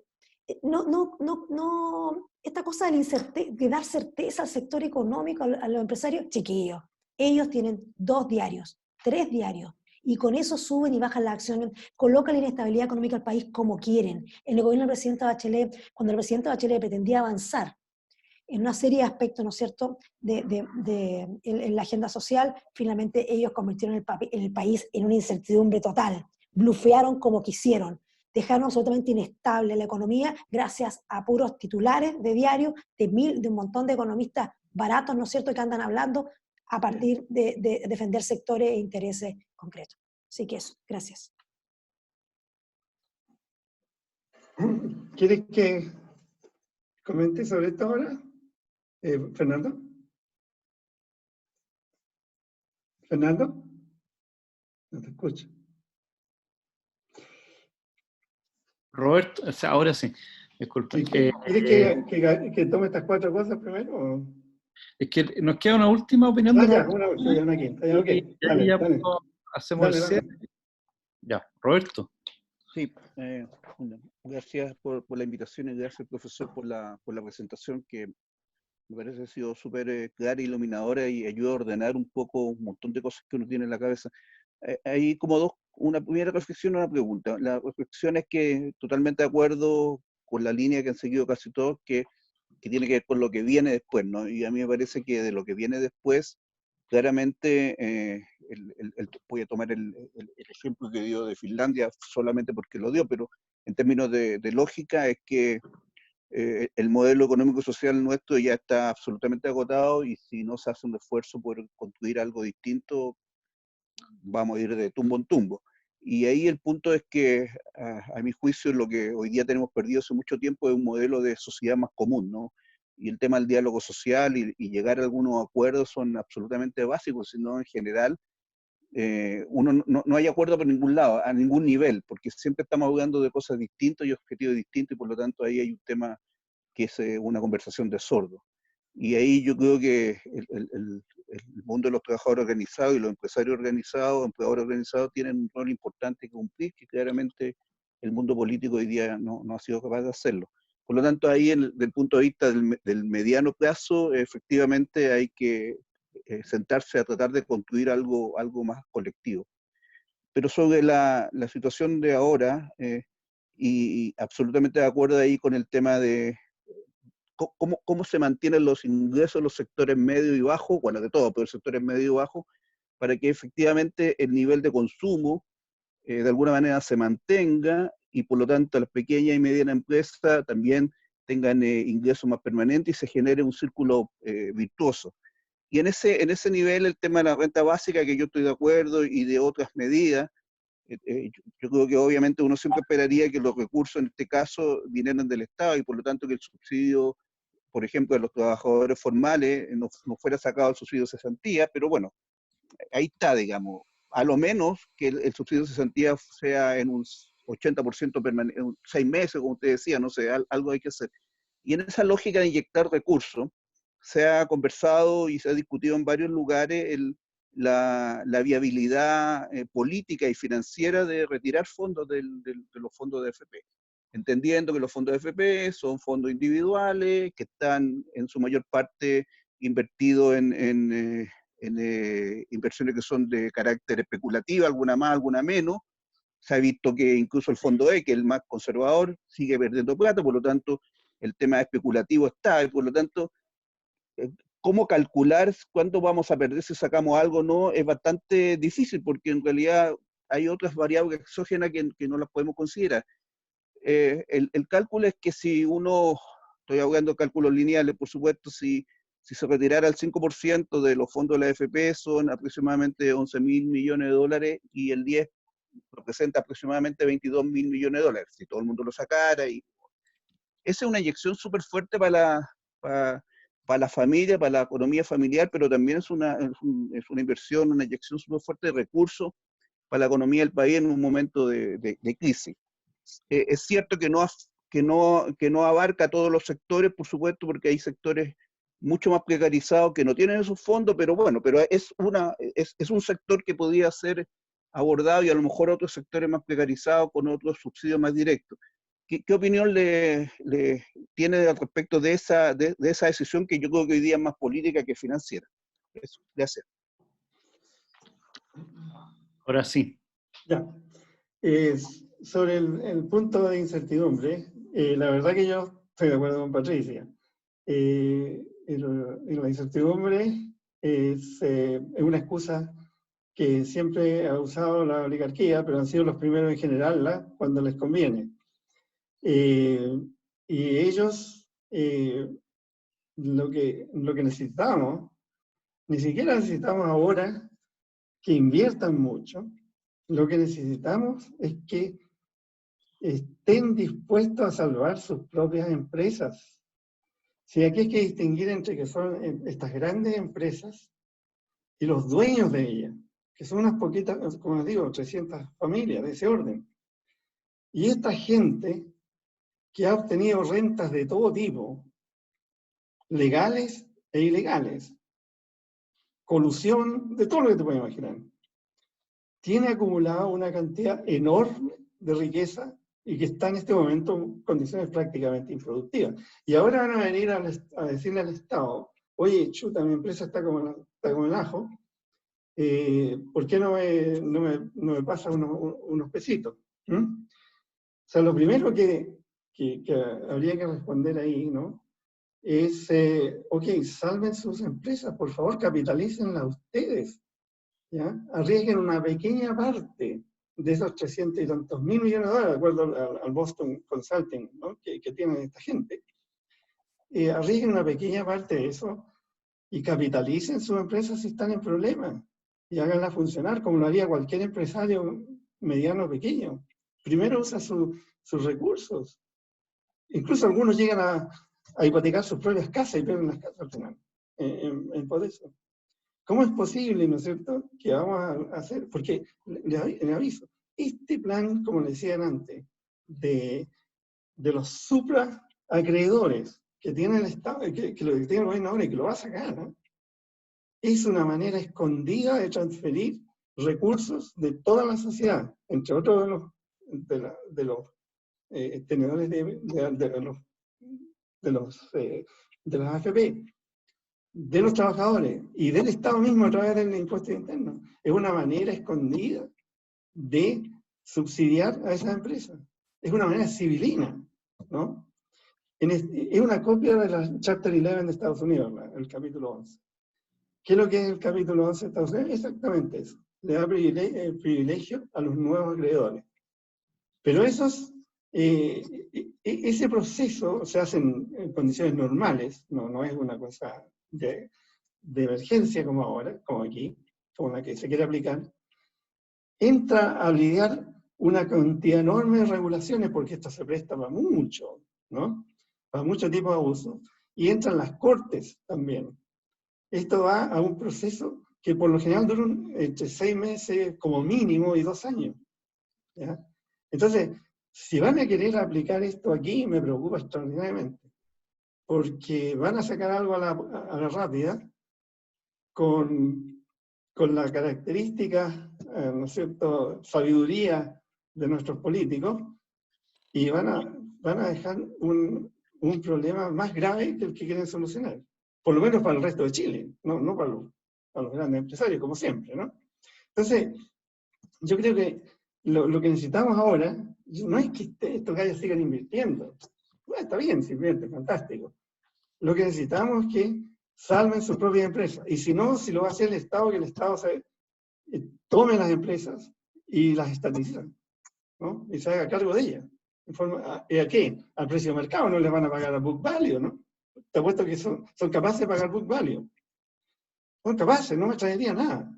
Entonces, a precio de mercado, a ellos les gusta el mercado, el Estado compra esas acciones o títulos de cualquier tipo, de ese tipo de acciones. Y eso, digamos, es lo mínimo que se puede pedir. ¿Ya? Ahora, acuérdate lo que planteé al principio, o sea, seguramente no fue suficientemente claro. Estas inversiones de estas grandes empresas son inversiones en las cuales ya tenemos mucho. Son inversiones en fierro, en maquinaria y equipo, ¿no? Lo que necesitamos es otro tipo de inversiones, en los otros activos.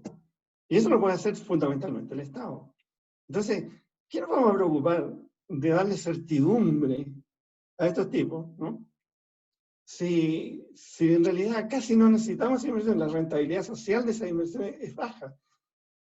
Y si le damos a hacer certidumbre a través de subsidios del Estado, vamos a afectar aún más el potencial del Estado de invertir en los activos que realmente tienen una alta rentabilidad social.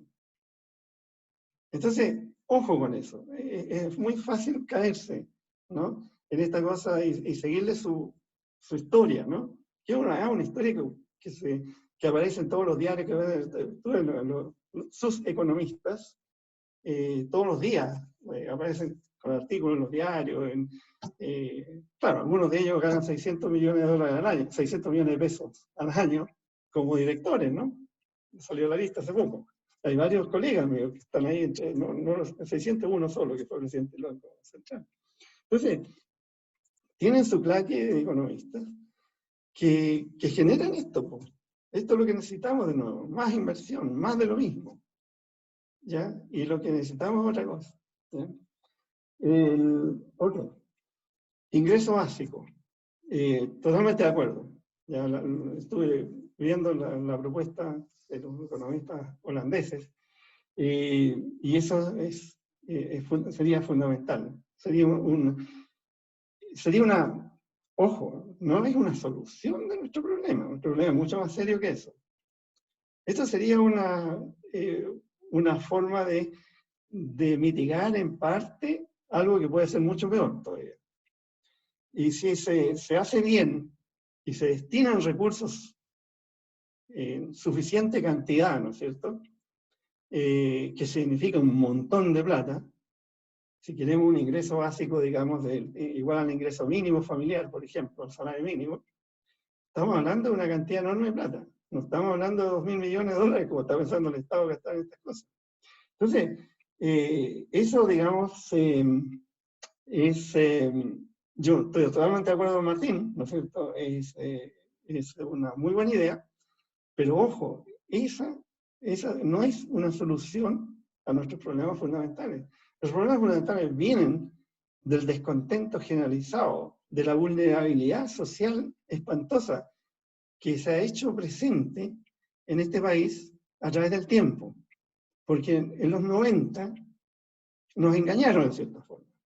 ¿Por qué? Porque el énfasis fue en bienes de mercado y se generó mucho bienes de mercado. Se aumentaron los ingresos, mejoró la clase media, todo lo que tú quieras, ¿no? Pero al cabo de 10, 15 años, cuando el crecimiento ya no era 6, 7% al año, sino que se hace 3% al año, cuando la población envejece, cuando hay gente que se enferma, ¿no?, en mayor cantidad porque son más viejos, tú te empiezas a dar cuenta, yo creo que ahí viene el estallido social, ¿no?, del engaño.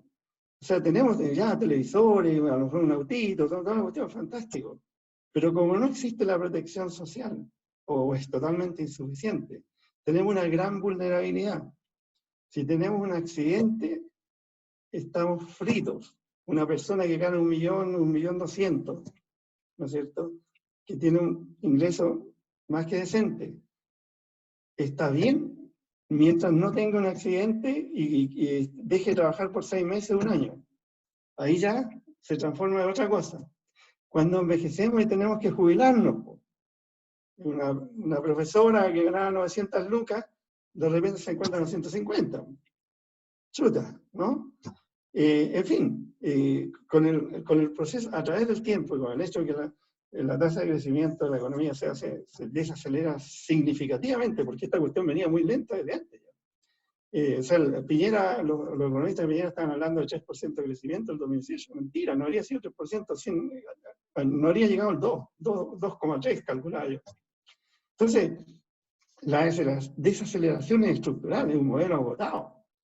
Piensa usted que el boom de los 90 y la primera década de los 2000 es un boom de explotación de recursos naturales.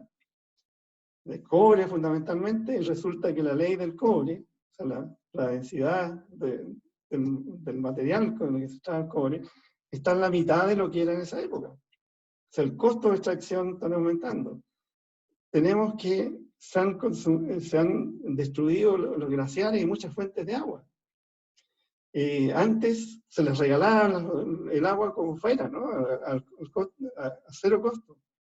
Ahora la cosa cambia porque hay escasez de verdad.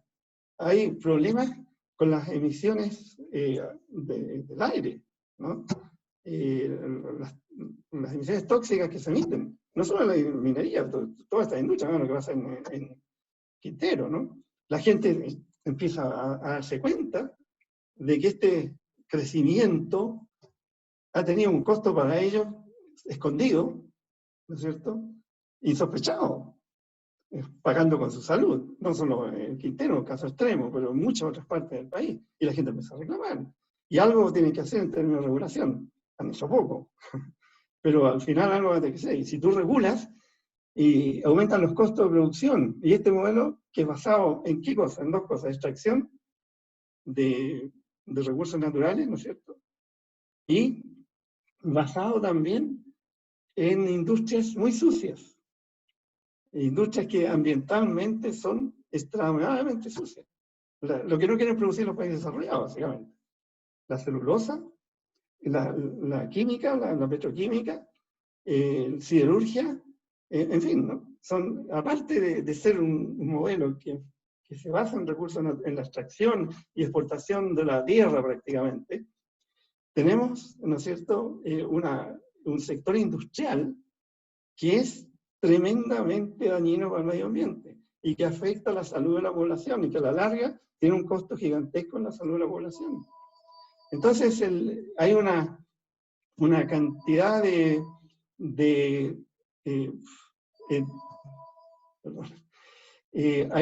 como les digo, una extracción de recursos naturales. Fíjense ustedes lo que pasa con la pesca. ¿Cuántas especies se han hecho no viables comercialmente? Muchas. O sea, se ha deteriorado también los recursos pesqueros que se explotaron sin archipe libre por muchos años. Todo lo que implica la industria celulosa, ¿se acuerdan las muertes de los cisnes y toda la cosa, ¿no? Todo lo que implica la salmonicultura, bueno, en fin, tenemos las industrias más sucias, nos hemos quedado con ellas, porque ese es el modelo de especialización. ¿En qué? En recursos naturales, que es lo que teníamos mucho, que ahora ya no tenemos tanto, y en este tipo de industria que nadie las quiere, ¿ya? Y que muchas de ellas son difíciles de regular, y aunque se regulen, de todas maneras van a seguir siendo sucias, van a seguir causando problemas serios. No hemos quedado sin agua. Ya, claro, cierto, hay una sequía bárbara, ¿no? Hay que reconocerlo. Pero también ha contribuido, ¿no es cierto?, la estructura productiva del país a este tipo de condiciones. La composición de la producción, ¿ya? El hecho de que queramos, ¿no es cierto?, favorecer tanto a la oligarquía dueña que se ha adueñado de estos recursos, ha hecho que implícitamente hemos desincentivado el nacimiento de nuevas industrias. ¿Por qué? Porque no pueden competir con una mano de obra que es muy escasa, mano de obra calificada, ¿no es cierto? No pueden competir con los recursos crediticios, con esta oligarquía que acapara todo. Entonces, estamos en una situación, ¿no?, que se ha laboriosamente fabricado a través de muchas décadas. Y llegamos ¿a dónde? Llegamos a una condición de tremenda vulnerabilidad social. Y llegamos a exponer, a dejar expuesto esta tremenda limitación del modelo y esta sobreespecialización en ciertas actividades, sobreespecialización en ciertos activos, etc. ¿Ya? Ok. Por lo tanto, digamos, garantizar el ingreso básico sin duda que sería un paso adelante, pero no es suficiente. Si que aquí no hay cambios estructurales, el baile va a seguir haciéndose cada vez más difícil. Entonces, absolutamente de acuerdo con Martín. Eso sería lo mínimo que se podría hacer, gastar 15 a 20 mil millones de dólares en ingreso familiar básico. Pero eso ayuda, pero no es una salida. Esta no es la salida, ¿no? Ok, Patricio Rivero. nuevas plataformas comunicacionales, la tecnología. Siempre el miedo a la tecnología, ¿no es cierto?, que puede desplazar mano de obra, etc. La robotización, etcétera, ahora está muy en boga. Y lo que en parte es cierto, es posible, pero también hay limitaciones en ese proceso. Y lo que la experiencia histórica nos muestra es que al final estas nuevas tecnologías que tienen un efecto directo de sustitución a lo mejor de un cierto tipo de mano de obra, por otro lado crea también oportunidades, si se explota bien, si se desarrolla bien. Y se puede desarrollar con fines sociales, ¿no? Más que con fines meramente de obtener más y más ganancias para un pequeño grupo. Entonces, yo no, o sea, ciertamente es un problema preocuparse, no estoy minimizándolo, pero yo creo que con políticas adecuadas, ¿ya? Las nuevas tecnologías pueden llevar a nuevas inversiones de verdad, ¿no? Que en industrias nuevas. Y eso puede mitigar en gran parte los efectos directos negativos que pueda tener sobre el empleo. Entonces, es un problema a pensarlo mucho. Nuevas plataformas comunicacionales, etcétera, también ayudan en muchos sentidos eso. Pero en fin, con respecto a Patricia, totalmente de acuerdo con ella, ¿no? Estallido social, abuso, desigualdad, está todo ligado. Y con estas medidas, por buenas que sean, para salir rapidito de la crisis, ¿no es cierto?, no vamos a solucionar los problemas estructurales básicos que tiene este modelo que fue tan bien percibido por las mayorías que estallaron, por los sectores sociales que se hicieron presentes en octubre. Con una claridad increíble. Muchos dicen, no tenía líderes. No sé, tal vez no tenían líderes. Pero la claridad con que se expresaban, ¿no? Con muy pocas excepciones. Creo que una de ellas el TAC, ¿no? Que algo tenía también de que ver, pero ese movimiento que hubo de eliminar los TAC y todo eso. Poco. Pero en general, la claridad con que manifestaron sus problemas, ¿no? Están ahí. Está ahí y va a seguir ahí. Y la gente ya lo tiene claro, ¿no? Aunque la élite intelectual lo quiere esconder, sobre todo los economistas, ¿no? Eso está detrás del estallido social y vamos a salir de esta crisis de una manera u otra mucho más empobrecidos, con mucho más incentivos todavía para reclamar estos derechos sociales, porque va a ser un problema de vida o muerte. Ya no es un problema, estamos jodidos.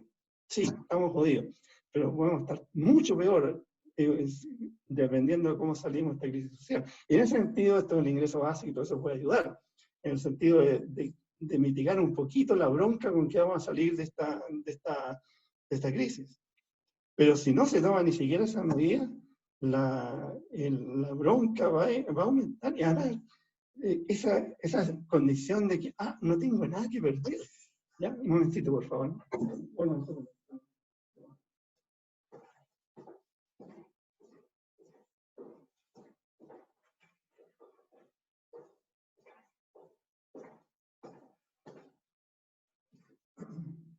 disculpen. Como les digo, esa sensación que hay muy poco que perder cuando llegamos a estos extremos, como ocurrió en la depresión de Pinochet, el 82, 83, ¿no? La gente estaba dispuesta a arriesgar todo porque no tenían mucho que perder. Habían llegado a un nivel de pobreza extrema y nos vamos a acercar a eso, ¿no? Aunque tomemos medidas adecuadas de mitigación. Esto puede disminuir un poco el ingreso, o sea, generar este tipo de ingresos. Y finalmente, la idea es retirar los fondos de AFP. Claro, se pueden, teóricamente estamos hablando de $20.000 millones si se permite un 10%, ¿no? Pero ojo, que eso está muy mal distribuido también. Si decimos 10% así, ¿no es cierto? Una gran parte de los que van a retirar van a ser ese 1 o 2%, ¿no? Que son los que tienen la gran parte de los recursos. Entonces, en principio no me opongo a esa idea, pero hay que hacerlo con mucho cuidado. Hay que poner límites, ¿no es cierto? Límites absolutos, un techo al retiro. ¿ya?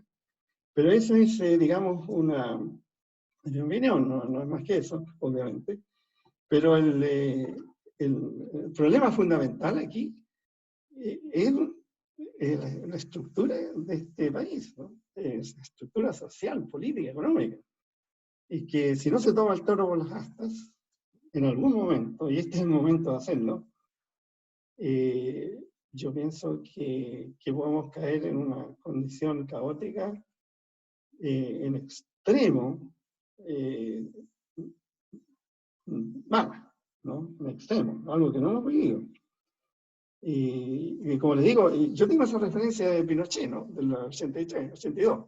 La gente estuvo dispuesta a todo. Y Pinochet tuvo que ceder. Acuérdense que nombró al tipo este que acaba de morir ahora, como ministro de Interior, para poder negociar con la oposición. O sea, Pinochet cedió a pesar de tener todo el poder absoluto que tenía de las armas, ¿no? Y gracias a eso se logra, a mi modo de entender, ¿no? Al final se logra la democracia. Gracias a ese levantamiento y gracias a esos mártires, que fueron muchos, ¿ya? Y que se logró recuperar la democracia, ¿no? Eso.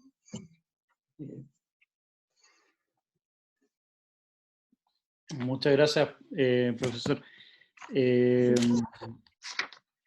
No sé si le quisiera pedir a Francisco Gómez, que el economista que trabajó conmigo en este foro, que fue alumno del profesor Ramón López, que pudiera cerrar con esta invitación y nada, pues yo espero verlo a todos. Vamos a seguir haciendo el seminario, vamos a sistematizar todo esto y ojalá que pudiéramos volver a encontrarnos con el profesor Ramón López en algún otro seminario, ojalá cuando presentemos el segundo informe anual, a ver si lo puede comentar. Sí, con todo gusto. Cualquier cosa que colabore, estoy aquí. Sí, bueno, como bien decía Fernando, darle muchas gracias al profesor por estar presente en esto. Yo creo que es muy importante empezar a sacar insumos, ideas, y que el debate de las ideas, por lo menos del mundo del trabajo, tenga algo que decir. Y como bien decía el profesor, yo creo que este es el momento clave para Chile, y quizás también para la izquierda, para la oposición, intentar levantar nuevas ideas de cómo poder salir esto. Yo creo que el tema, como bien apuntó acá el profe, tanto estructurales que tiene Chile, que el sistema claramente se ha agotado, temas remuneracionales, de desigualdad, de cómo la élite ha construido un país muy, muy para ellos, lleno de abusos. Creo que es importante ahora que las federaciones, las centrales de trabajadores tengan esto. Así que, profe, nada, muchas gracias. También invitarlo, yo creo que al próximo seminario, como dijo ahí Fernando, vamos a intentar invitar, ojalá al profesor Frank Davis u otro economista que se pueda referir al tema. Así que gracias, y también a todos y todas los que estuvieron estas casi 2 horas o un poquito menos. También gracias por la audiencia. Gracias por la invitación y gracias por su atención. Que es un poco largo. Chao, que esté muy bien. Chao, profesor, que esté bien. Adiós.